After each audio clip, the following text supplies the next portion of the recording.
Sweet. The flavor profile of this team. Sweet.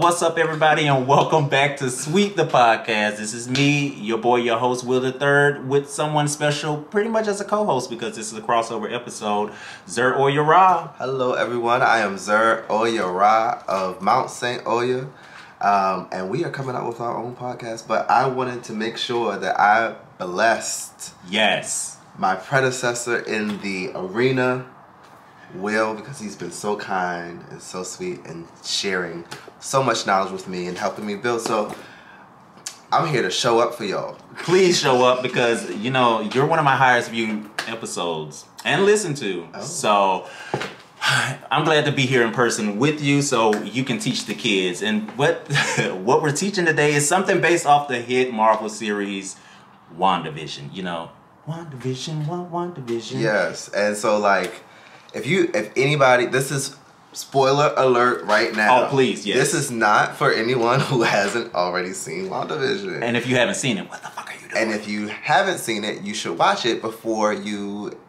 go forward in this episode. Pause this, go watch WandaVision, and then come back.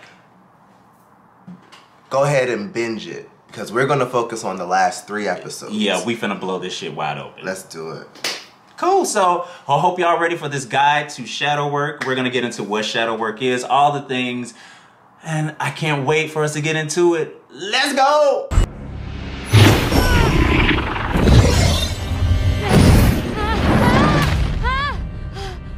I need you to tell me how you did this. I didn't do anything.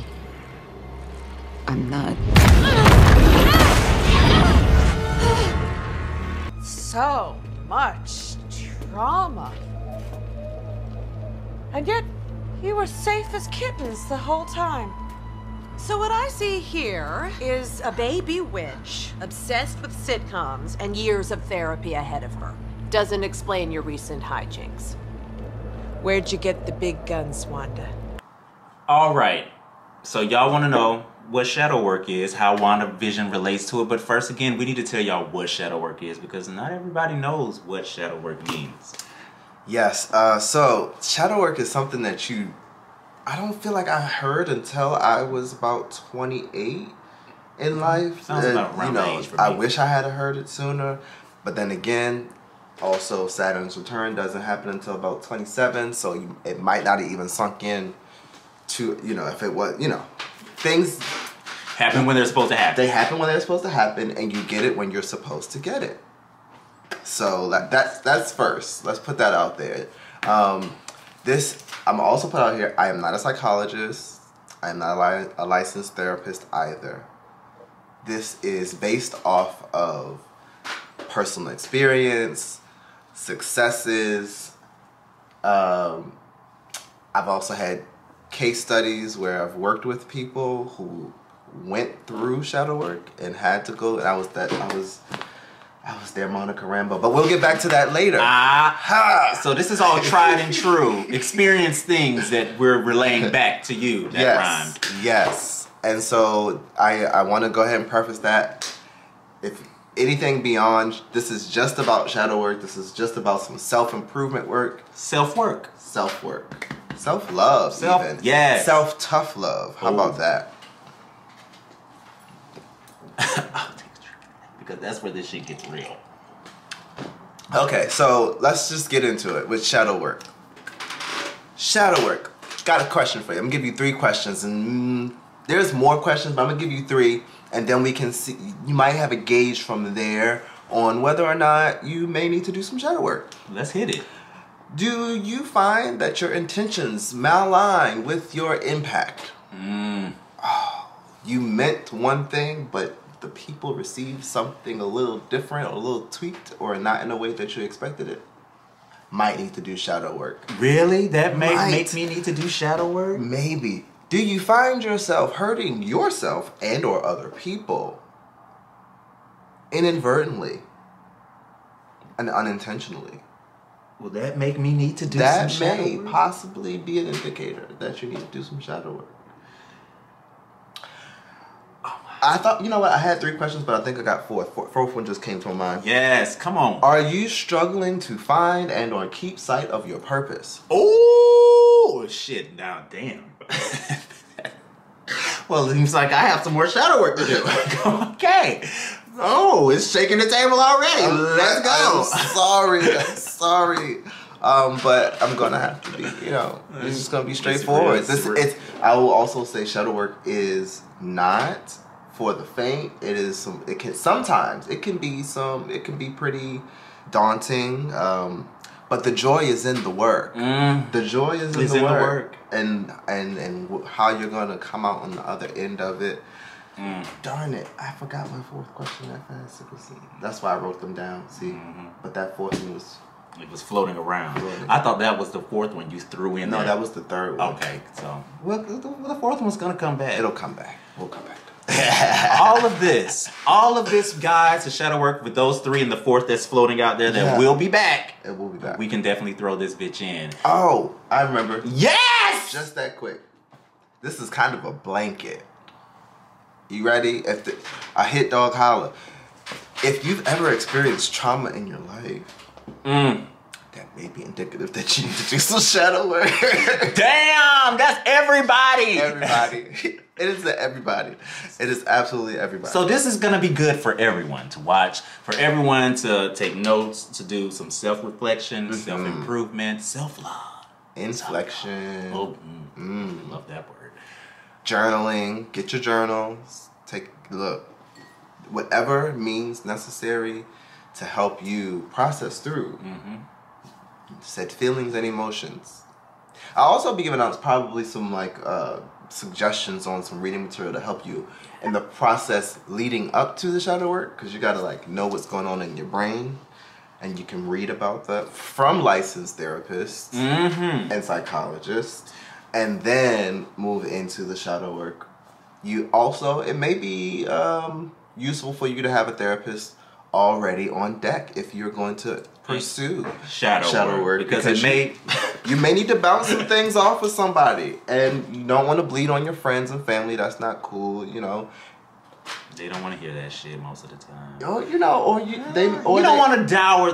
They may take on. Oh yeah, that same thing. Negative thing. We'll get into why in this episode. We'll talk about even how the townsfolk played a role in the shadow work. The townsfolk in WandaVision, the show that this guide is based off and given a template for, that we're just like, oh, look at that, they're teaching us. Oh, look at that shadow work. I think it was called Westview.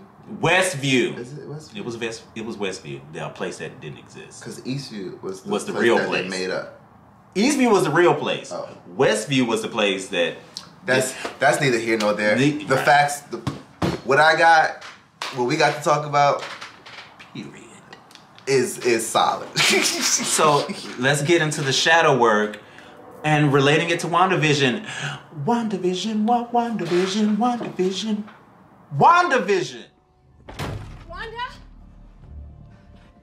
Wanda! What are you doing? Wanda, How did you get in here? listen to me. This whole thing is about Vision. Get out of my house. Hayward was trying to bring him. Don't talk to me about that. I don't want to hear about it. The drones, the missiles, Pietro. Oh, Pietro, no, that wasn't us. All you do is lie. Oh, it's rolling. We're rolling? Oh, it's rolling. Are you ready for your close-up? I'm ready. So let's jump right into it. What is shadow work? What the hell is shadow work?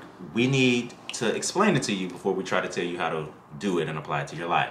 So, yes, tell us, Xir Oya Ra, can you explain to us in layman terms and philosophical terms, whatever way you want to give it to us, what is shadow work? So, you know what I'm going to do? I'm going to actually go ahead and read. I'm going to read a meme, but then I'm going to go ahead and break it down in, let's say, like layman's terms. What does that mean? Let's see. It's a good one. You can always go to the memes to give you some good info. Ah. Lessons even. Okay, I'll read like 2 or 3 and then Go ahead, read them. Beneath the social masks we wear every day, we have a hidden shadow side, an impulsive, wounded, sad, or isolated part that we generally try to ignore. The shadow can be a source of emotional richness and vitality, and acknowledging it can be a pathway to healing and an authentic life. That's one meme. I like that one. I like that one. Giving you positive. Zhuzh. Meme number 2, what is shadow work? Shadow work is the process of exploring your inner darkness or your shadow self. Shadow work uncovers every part of you that has been disowned, repressed, or rejected. And it is one of the most authentic paths to enlightenment. That's dos. I like that one. I like that too. It's one of them. I like that. You want that past to enlightenment. Is there a third? Is there? Is one floating that you see that? Okay, I see this one. Your shadow is nothing more than the part of you that is unconscious and therefore hidden from your awareness. The unconscious is filled with all kinds of things that you have judged as unacceptable about you. And shadow work is nothing more than the art of making the unconscious conscious and the unacceptable acceptable. I think that's my favorite. I love that one. Oh, that was great. Damn. I love that one. Okay, so let's break that down. What does that mean? What does that mean? So, in life, whether by nature or by nurture, we all establish these constructs, and the constructs tell us what we shouldn't be doing, what we shouldn't own, we shouldn't, kind of like morals. Is that, or is it a construct, a facade of morals? Keep going. I like the facade of morals. I like the facade of morals. I'm sorry. So we chip away at ourselves because we know that those things, on the whole, are indecent. However, in life, we must find balance in the light and the dark. So the issue here is that we focus so much on the light and staying in the light that we ignore and reject and repress the dark, which seeps up in ways that we don't recall sometimes, and seeps up in ways that we don't intend sometimes, where our intentions don't match our impact because shadow self seeped out in some way, right? Like, so I like to coin them as like glitches, right? Like, where like, something happens and you're triggered and you go, and then you do something and you in your mind, you're like, oh, I'm da, da, da. But the energy surrounding it, or your energy that you put forth in accomplishing said thing resonates a little differently to the people outside looking in. And so there is outside of the hex. Outside of the hex. So we want to own both light and dark. We want to own both light and dark. Say it one more time. Own. Okay, thank you. And you can't own what you can't identify. Because the light and the dark must dance together. You should be making conscious decisions to be in the light, knowing what your dark looks like. Damn it! I think I understand what shadow work is. We got it? I think I got it. So now we can I don't think we gave examples. I think we should give examples. We need to do that too. Let's give examples. Okay. This is good shit. A good example of a moment where shadow work could show up. Let's say, let's start with romance. Let's start with love. God, I need a drink for this.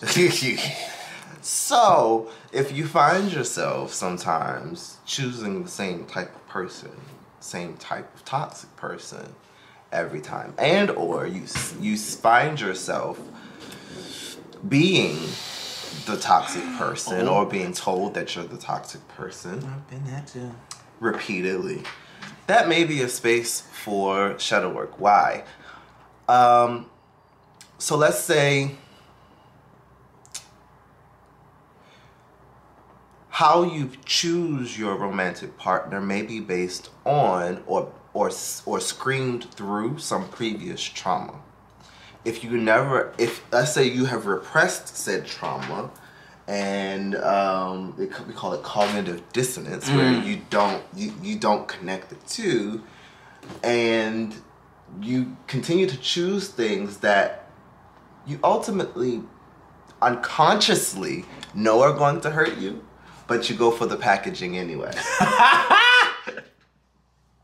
God damn it. Right? You're right. Or you find yourself as the toxic person and you find yourself being, maybe dumped repeatedly or let go of or ghosted repeatedly.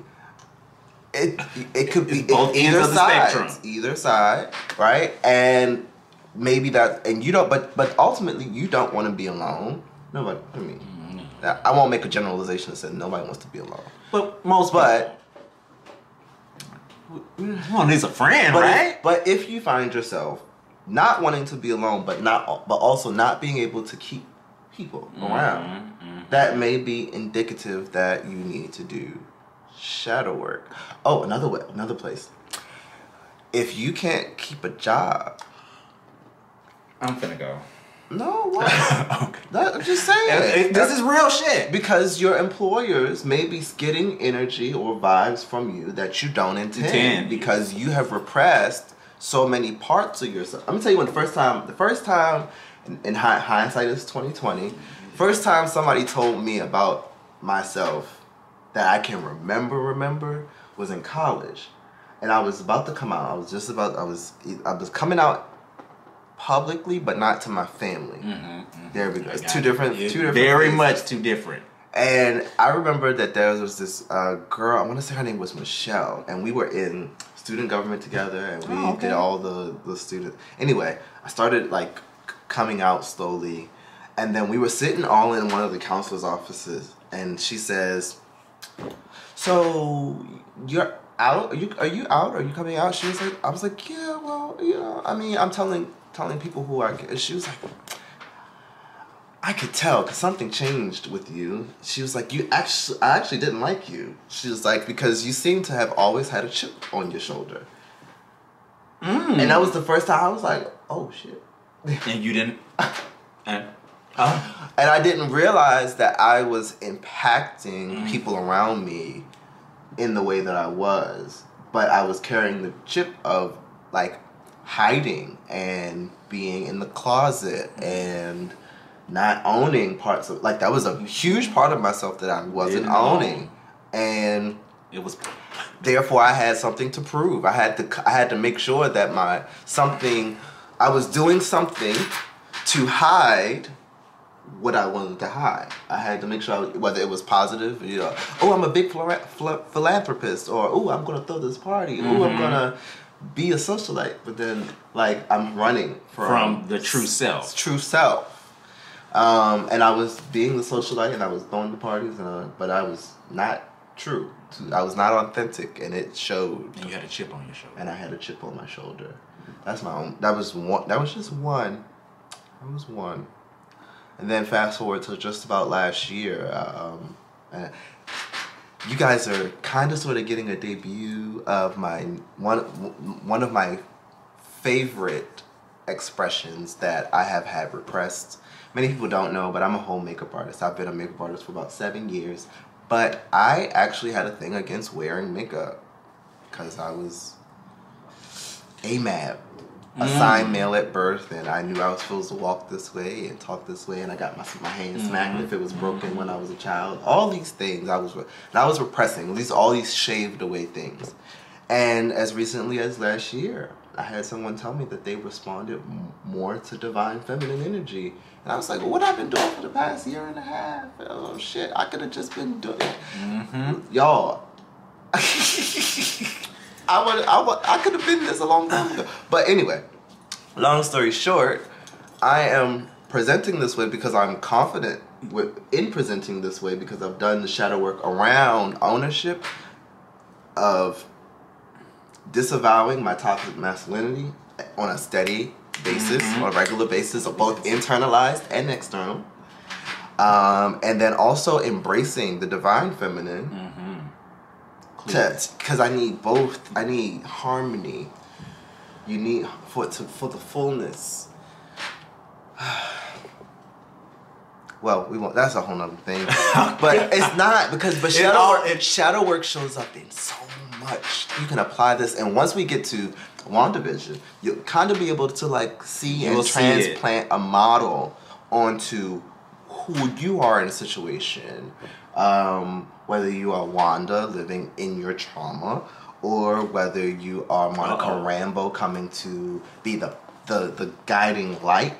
Who's already went through their trauma, already done their shadow work. Yeah. Or you could be the antagonist in the story, who forces forces the main character into the particular corner, which forces them to do the shadow work. Ooh. So it's all, there's all kinds of angles in which shadow work is, like I said, when it's for you, no matter how you get it, whether it's through Monica Rambeau or whether it was Agatha all along, you're gonna get it. It was Agatha all along. Okay, yes. Cool.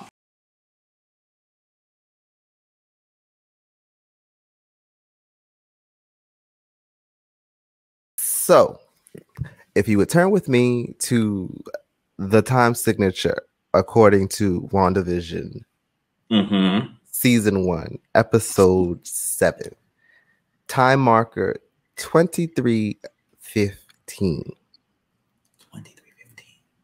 23:15. The book of WandaVision. And the book of WandaVision. So, here we are. We have Monica Rambeau busting up through. Monica Rambeau is like, hey, I know you're hurting. I know you're grieving. I've been there. I've done that.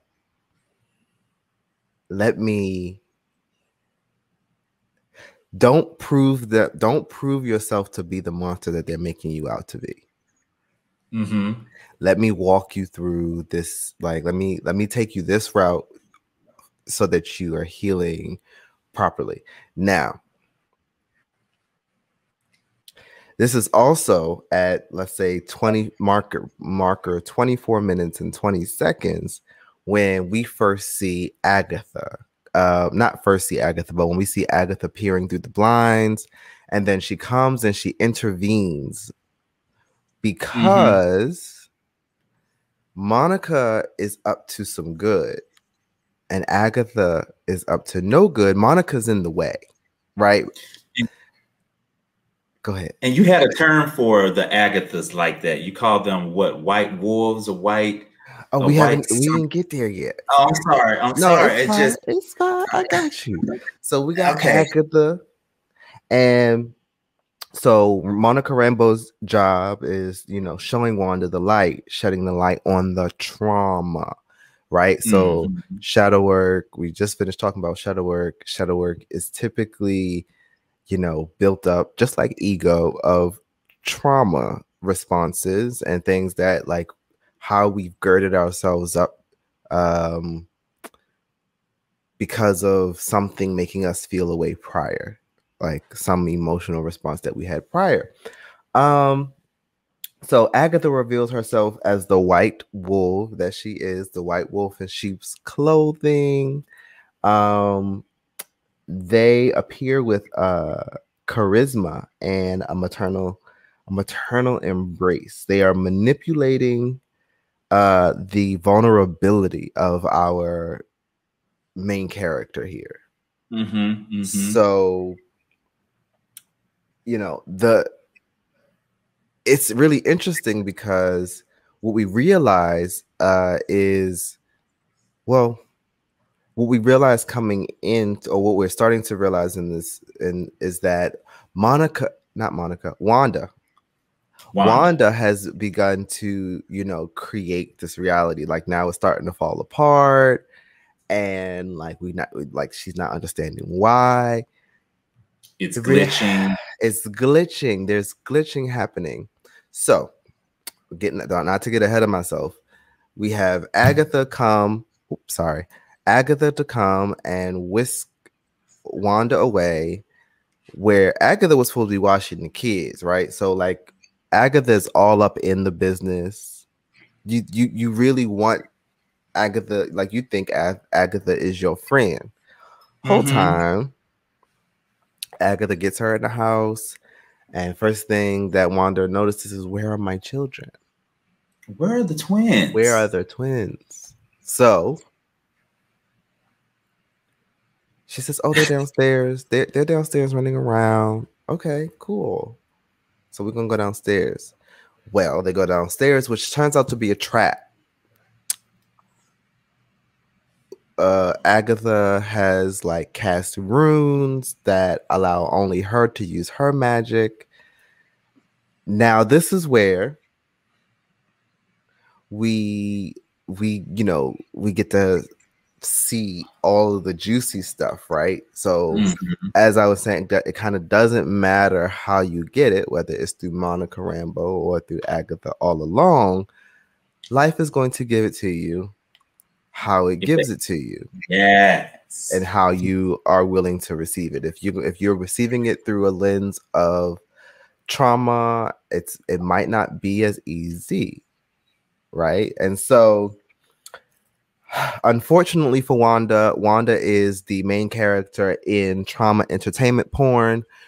For Agatha, yes, trauma entertainment porn. So like Agatha is manipulating. She finds this entertaining.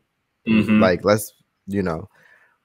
but the white wolf in sheep's clothing is needing to feed.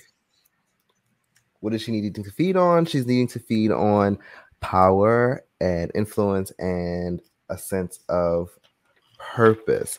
So what has gotten Agatha all wrapped up in this experience is Agatha can't understand the drip. Yes. Come on. The effortless drip, right? So Agatha sees something in Wanda, sees a power in Wanda that Wanda doesn't even see in herself at the moment. So a lot of times, how is that symbolic? A lot of the times, the person that is in trauma and that is being antagonized, they're being antagonized because there is a power in them that they haven't even realized yet. And in order to like really get to, just kind of like diamonds, like natural processes say sometimes things need pressure. Or like, agitation, or colliding to actually expose its true potential. Distress that shit. So we have Agatha here as the antagonist to be the stressor, because Wanda's got power. Wanda's got power that Agatha envies. She wants it. She wants that. She wants it for herself. Okay. So we see at the beginning of this process of Agatha taking her all the way back and doing the shadow work, right? So we have to thank Agatha, because Agatha begins the shadow work forcibly by restraining Wanda and depowering Wanda with the runes. And now, in order to get your children, you got to go back with me so I can find the source of your power. I need to know. Let's go all the way back to the beginning. So we realize off the break, one of the reasons why Wanda doesn't understand her power is because she's still living in the past, right? So when we get to her childhood and we see her infatuation with sitcoms and rom-coms and those, decade Shows period pieces. and Right. So through the whole season, she's living in the past. She's living in those times that made her feel warm. Even though, now here we are. Let's break this little dynamic down. Wanda has been so traumatized that she is now projecting her anguish outward, right? Like, so now the community shares in her trauma. She has created this reality in which, she has everything that she lost. But it is not authentic. It is not authentic. It's not real. It's not even sustainable. And you're capturing everybody that's in your radius in your trauma. Your trigger, you are introducing your triggers to a whole community of people. Let's stay with the word. The ripples, they ripple outwards, and then people who feel empathy and sympathy for you then can become your meat puppets, which is what happened in, like, that's the verbiage that they use. Like, Agatha, it's like, yeah, look at all your meat puppets. And if you remember, every time that somebody clicked one of those people out of the control of Wanda, they would say almost immediately, like, I feel her pain, I feel her anguish, I feel her hurt. Like, they just wanted to die. They didn't want to live in that torture. Just let them go. Like, this is torture. Like, and she's projecting all of this. And Agatha knows, and Agatha knew. So she's So she's trying to figure out, how are you able to influence such a mass community, such a mass of people? How are you able to, like, manipulate so many things so effortlessly, and you don't even know you created this? Right. You don't even know. It's just happening. It's on autopilot. So it's going. We go back. We got to go back because Agatha said Agatha demanded that we go back, and that's fine. Thank you, Agatha. So Wanda goes back. She goes back to childhood. She goes back to her parents being killed by the bomb coming through her living room, and then having to be pinned under the coffee table for X amount of hours before they realized that the bomb was broken, and, like, only coming out with her brother. Then she loses her brother. They go into a camp. They go into a tournament in a little camp. Like to fight for the revolution. Goes through all kinds of things. Then she loses her brother. She came up, but while they were in their camp, came up close and personal with the Infinity Stone. Because she was being tested on, right? Like, I want to target the traumas first, right? So because the traumas stack up. So, she goes from her parents dying and being pinned underneath the bomb, or, in the room with the bomb for X amount of hours, only coming out with her brother. Then them both going into the camp, thinking that they are part of the resistance when they're really just being experimented on. Whole time she got the drip. She don't even know it. She done met the Scarlet Witch, and the Scarlet Witch has. We see each other. So then she loses her brother. Then she goes to war. She loses Vision. She falls in love with Vision, loses Vision. She has to kill Vision herself. Then motherfucker rewinds time and killed him and kills him again in front of her. So we have a compound there. Yeah. Then she limped away, and then she gets snapped away. Then she blips away. This bitch. Oh, Wanda, I'm sorry. Then she comes back to retrieve Vision's body to see it all broken up. That's a whole nother trauma. It's all in 10 pieces, 10, 15, 100 million pieces. Mm-hmm. So that's another trauma. Then she leaves after she realizes he's no longer there. She leaves to go to the plot of land of which her future now is laid to rest. Right? Like it's gone. Hey, Ibia Shanama. So she gets there and all of it comes rushing forward, and out comes this reality, this trauma response of this reality. Whew. So Yes.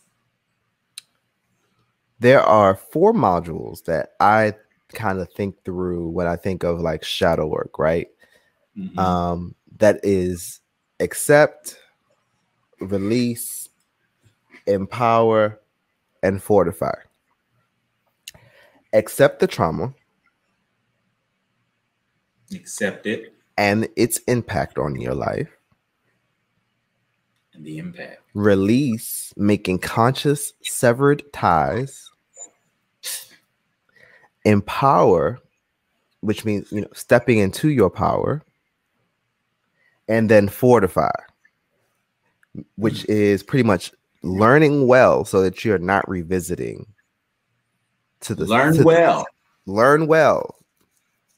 And then also and as you get these 4 steps down, these 4, like as you flex this muscle, I say, it becomes easier and easier to cycle through shadow work itself. Mm-hmm. So where did I leave off? She gets triggered. The last blow. Now, because now she's is Agatha fucking with the children. My children. You don't My fuck children. with my children. Fabricated or not, you are Bitch. disturbing my peace and my vision. You are just like literally my vision. Literally. You are disturbing, and it becomes clear who the real antagonist is, right? Like it's in hindsight. It is after you have like you caught up, you ensnared, you mixed up in some drama. Come on. Now you see.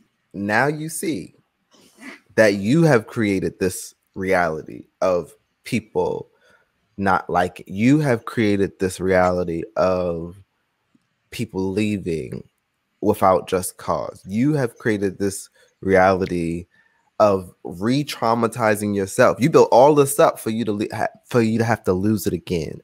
When we get to later in the episode, I think episode 9, the decision becomes either you hold on to your family and vision, fabricated, or you release this. Reality. You release this community of people who you have pulled into your trauma. Ooh, that was listen. Okay, so I got a couple of notes here. Come on. Agathas must exist.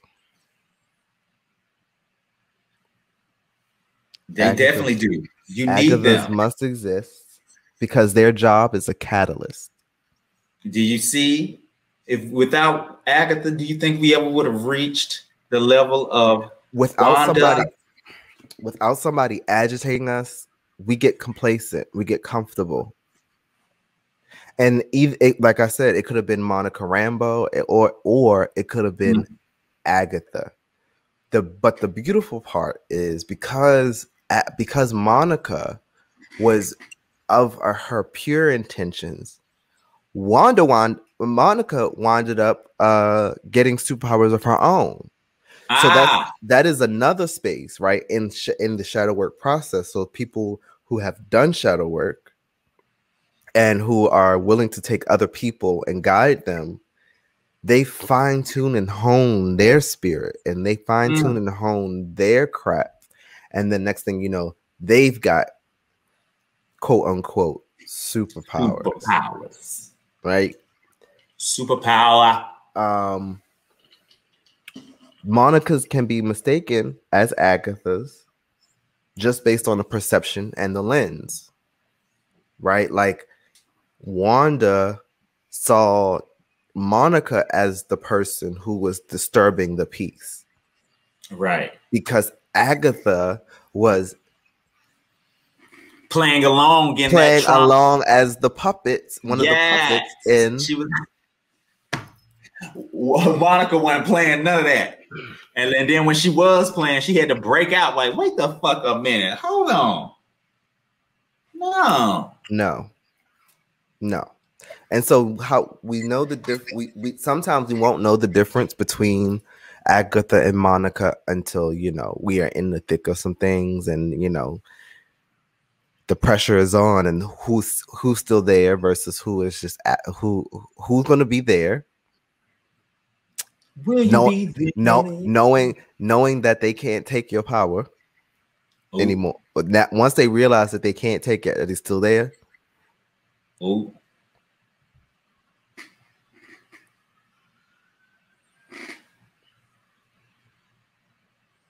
Okay, so Monica happily greets Wanda after the fact and believed in her the whole time. You gotta pay attention to who's believing in you the whole time. Who's on your side, bitch? The whole time. So then we have, it would behoove me to break down just some I'm not a psychologist or a therapist, but just an understanding of trauma, right? We have trauma showing up in 3 different spaces, mainly environment, early childhood development, and disaster. Okay.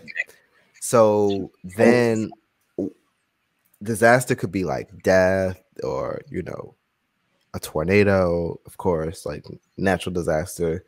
Early childhood development, how you're raised, whether when you got your ass whooped when you was a kid or not, whether it was by another kid or whether it was by your parents, all those spaces. And then environment, right? What you see when you walk down the street, how does that affect you? How does that impact you? What you see on TV, what triggers something else? So there's a breakdown in the depth of traumas, right? So there is complex traumas, which are traumas that you are born with. That's at the top. So being Black and male or Black and anything, that's a complex trauma. Is you are born with a complex trauma. Damn. And that is even multi-generational. So then you have chronic, which are reoccurring traumas. Okay. And then you have acute, which are once in a lifetime strikes of lightning that will never happen again. So let's say chronic would be living in a small town and having a terrible ex-boyfriend or ex-girlfriend or ex-person. Oh shit. Right. Because you got to deal with the ripples of that in that small time. Everybody's gonna act it becomes chronic because everybody's gonna ask you, oh, how so and so, and you're like, oh, we're not good. And then there might be a whole lot of back and forth, and y'all might get together and break up again, and get back together and break up again, chronic. Then you have the acute, which is my father died.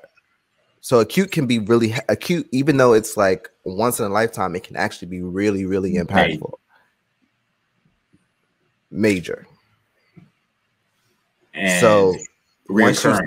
stack them up between the acute, the chronic, and the like it's a stew. It's a whole pot of trauma and responses. Look at that. So in our trauma, once we get through we're gonna all endure a degree of difficulty in life. Period. And then in those moments, those lulls, those plateaus, when maybe things aren't quite happening so much, or you might even get bumped and forced like Wanda. We will get to a place where we hit rock bottom, and when you hit rock bottom, the only place to go is up. And so when you hit that place and you're like, what? A lot of times, unfortunately, but understandably so, we rely on like God, what did I do? Or God, what's going on? And then, but we fail to acknowledge the God in us that has created the situations that we are in. Yeah. So hitting rock bottom, sometimes you have to look at yourself. What am I doing? What am I holding on to? And it'd be the oddest things. I remember when I first was coming out, and I couldn't hold a job. I couldn't I was having difficulty like respecting people, blah blah. Blah. Mm-hmm. And it jarred me. Something happened. I was just like, this ain't even me. This ain't even. I know I'm salty at my parents. Right. So I got to do the work of unsullying that's the word, unsullying myself of being angry and you talking that's been the number one of my shadow work, unsullying myself from all that fucking anger. You better talk.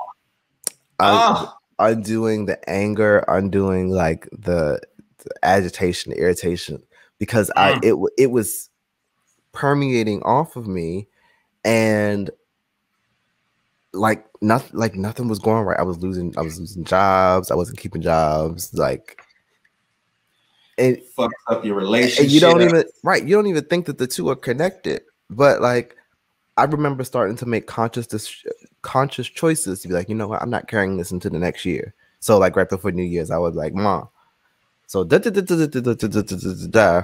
you do what you want to do with that. I'm not carrying it into the new year. Like, I was making conscious choices of like what I was forgiving people for, not forgetting, but what I was going to go ahead and forgive so that I could let go, move on. What I was forgiving myself for. Ooh. What I was forgiving myself for, because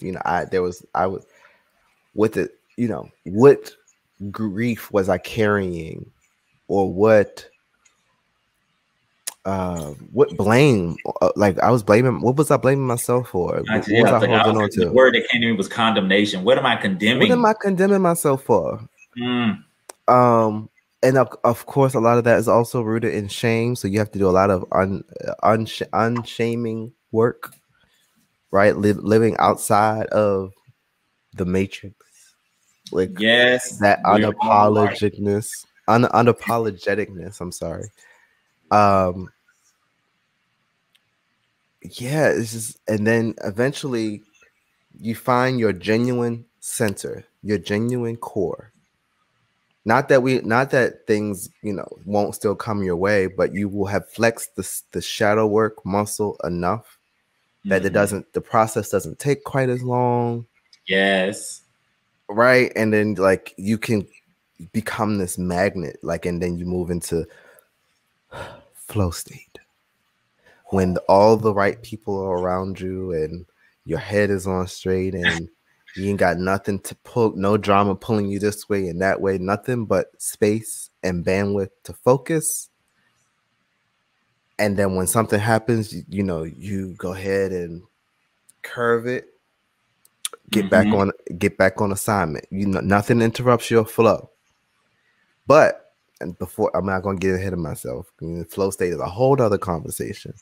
But in order to do that, we got to do the work of being able to actively check ourselves. Shadow work is the ability to actively live in your fullness while also balancing that with your own checks and balances. Who do you want to show up as?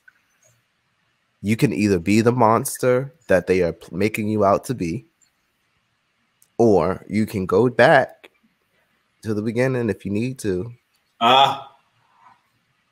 Go to and the figure beginning. out what it is that has gotten you here. Because you don't even know what's gotten you here. That Wanda didn't even know how she had gotten to this place. She didn't even realize.